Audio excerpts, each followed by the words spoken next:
hapon mga kapobre. Ngano ka mga kapobre no nga kaning mga tao nga mahadlok sa Ginoo.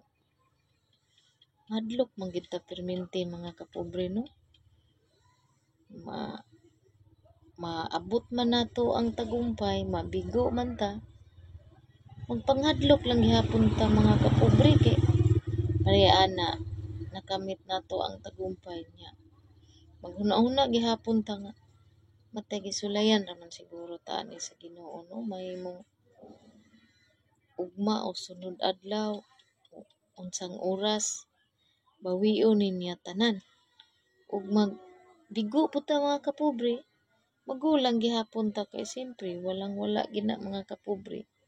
Ingon ana gid ang akong mabantayan sa mga mahadlokon sa Ginoo mga kapobre.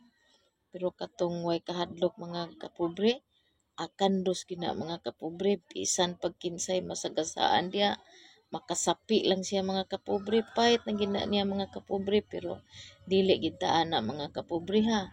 Kinahanglan nga mahadlok kita sa Ginoo mga kapobre kay didto ra pa gid na siya mobirada sa pinakamahal nato mga kapobre.